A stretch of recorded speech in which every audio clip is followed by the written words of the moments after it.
Венозната инжекция е въвеждане на лекарствени разтвори непосредствено в венозната система в количество до 100 мл.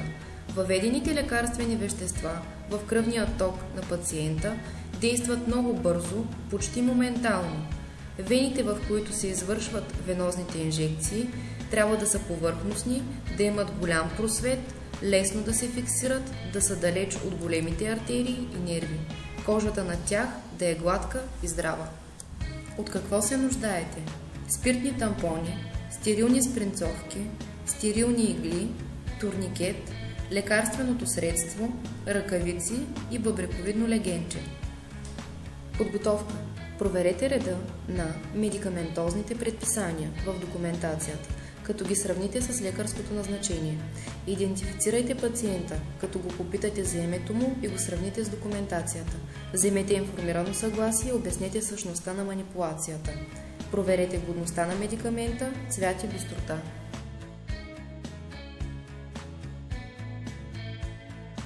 Изтеглете необходимото количество лекарствено вещество. Измийте ръцете си. Поставете ръкавици. Поставете под лакетната става на пациента мушама или лигнин.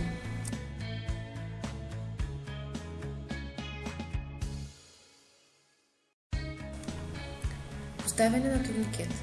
Поставете турникета на около 15 см над избраното за венозната пункция място.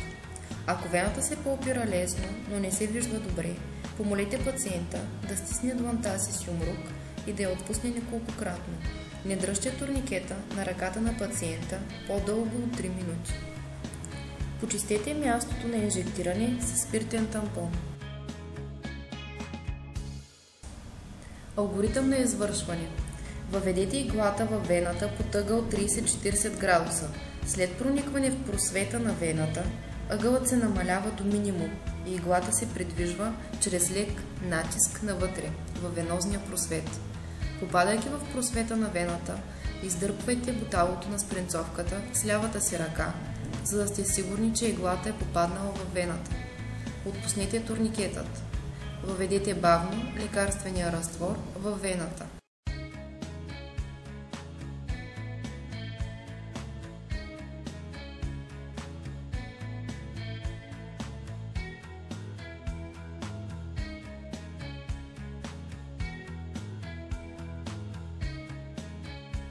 Притеснете мястото на обождане с спиртен памучен тампон.